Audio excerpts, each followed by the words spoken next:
আসসালামু আলাইকুম। আমার সপ্তম শ্রেণীর ছাত্রছাত্রীরা, তোমাদের ভূগোল বইয়ের প্রথম অধ্যায় হলো পৃথিবীর পরিক্রমণ। আজ আমরা এই অধ্যায় থেকে দেখে নেব আমাদের কি কি প্রশ্ন পড়তে হবে। দেখো, এখানে প্রশ্ন এবং উত্তর নিয়ে আলোচনা করা হলো। প্রথম প্রশ্ন, পৃথিবীর ওপরে থাকা যে কোনো বস্তুকে পৃথিবী ড্যাশ দিকে টানে। উত্তর লিখবে নিজের কেন্দ্রের দিকে টানে। এর পরের প্রশ্ন,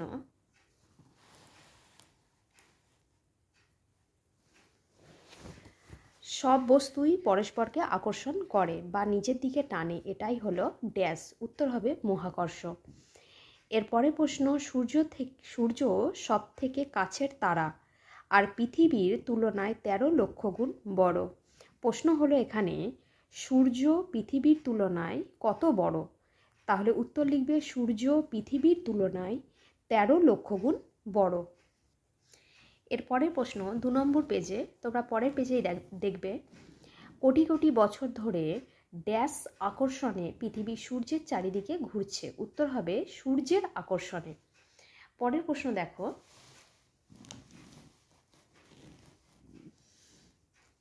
প্রশ্ন হলো এখানে নিজের অক্ষের চারিদিকে এক পাক ঘুরতে বা আবর্তন করতে পৃথিবীর সময় লাগে ড্যাশ। উত্তরে লিখবে 24 ঘন্টা। এর পরের প্রশ্ন, পৃথিবীর অক্ষ কাকে বলে? উত্তর লিখবে যে কল্পিত রেখার চারিদিকে পৃথিবী আবর্তন করে সেটাই পৃথিবীর অক্ষ। এর পরের প্রশ্ন, পৃথিবীর মাঝ বরাবর পৃথিবীর ড্যাশ রেখা আছে।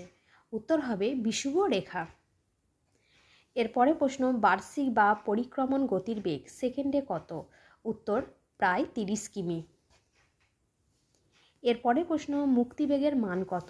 মুক্তিবেগের মান হিসাবে তোমরা লিখবে 11.2 কিমি। প্রতি সেকেন্ডে 11.2 কিমি মুক্তিবেগের মান। এরপরে প্রশ্ন, রকেটের মাধ্যমে কৃত্রিম উপগ্রহ উৎক্ষেপণ করা হয় ড্যাশ বেগে। উত্তরে লিখবে মুক্তি বেগে।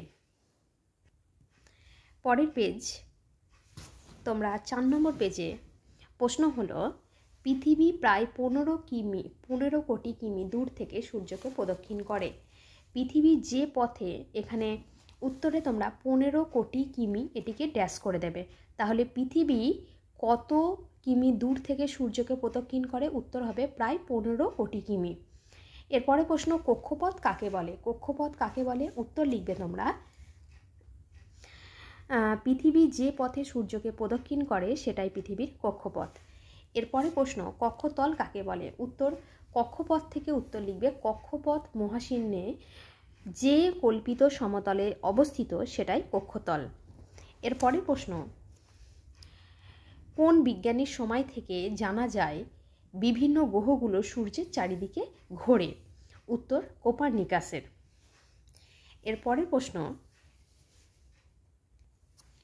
উপবৃত্তাকার কক্ষপথের একটা ড্যাশ সূর্য অবস্থান করে। উত্তর হবে ফোকাসে। পরের প্রশ্ন দেখো, অপসূর অবস্থান কাকে বলে? উত্তরে লিখবে 4 জুলাই বা 4 জুলাই সূর্য থেকে পৃথিবীর দূরত্ব সবচেয়ে বেশি হয়, প্রায় 15 কোটি 20 লক্ষ কিমি। একে পৃথিবীর অপসূর অবস্থান বলে। এরপরে প্রশ্ন, অনুসূর অবস্থান কাকে বলে? 3 জানুয়ারি সূর্য থেকে পৃথিবীর দূরত্ব সবচেয়ে কম হয়, প্রায় 14 কোটি 70 লক্ষ কিমি। একে পৃথিবীর অনুসূর অবস্থান বলে। এই প্রশ্নটি তোমাদের বড় প্রশ্ন হিসেবে আসতে পারে। অপসূর অবস্থান এবং অনুসূর অবস্থান বলতে কি বোঝো? এখানে কাকে বলে লেখার সাথে সাথে তোমাদের চিত্রটিও আঁকতে হবে। এরপরে প্রশ্ন 6 নম্বর পেজে দেখো, চান্দ্রমাস কাকে বলে? উত্তর পৃথিবীর উপগ্রহ চাঁদ পৃথিবীকে প্রায় 27.13 দিনে প্রদক্ষিণ করে, এই সময়টাকে চান্দ্রমাস বলে। এরপরের প্রশ্ন, কখন লাঠির ছায়া সব থেকে ছোট হয়? উত্তর হবে দুপুরে। এরপরের প্রশ্ন, কখন লাঠির ছায়া সব থেকে লম্বা হয়? উত্তর সকালে। এরপরের প্রশ্ন 7 নম্বর পেজে দেখবে, প্রশ্ন হলো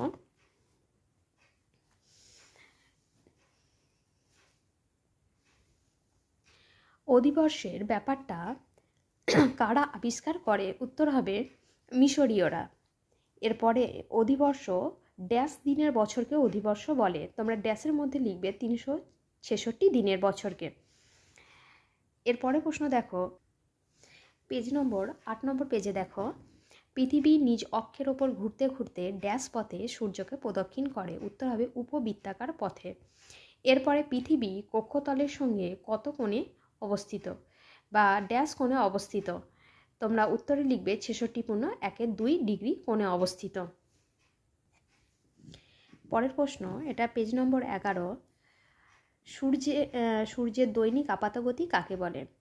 উত্তর লিখবে পশ্চিম দিক থেকে পূর্ব দিকে আবর্তন করে বলে আপাত দৃষ্টিতে সূর্যকে প্রতিদিন পূর্ব আকাশ থেকে পশ্চিম আকাশে চলাচল করছে বলে মনে হয়।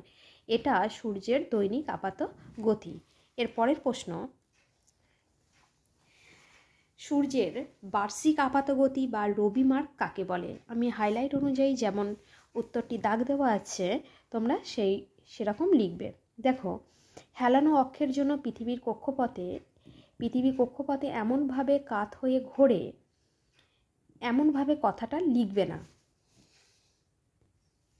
হেলানো অক্ষের জন্য পৃথিবী কক্ষপথে কাত হয়ে ঘোরে, ফলে আপাতভাবে মনে হয় যে সূর্য পৃথিবীর বিষুব রেখা থেকে উত্তরে কর্কটক্রান্তি রেখা পর্যন্ত এবং দক্ষিণে মকরক্রান্তি রেখা পর্যন্ত চলাচল করে। একে সূর্যের বার্ষিক আপাতগতি বা রবি মার্ক বলে। এর পরের প্রশ্ন হচ্ছে, মার্ক কথার অর্থ কী? উত্তর লিখবে মার্ক কথার অর্থ হলো পথ। আমি পরবর্তী পার্টে তোমাদের বাকি প্রশ্ন উত্তর নিয়ে আলোচনা করে দেব। ভিডিওটি ভালো লাগলে লাইক এবং বন্ধুদের মাঝে শেয়ার করে দিও।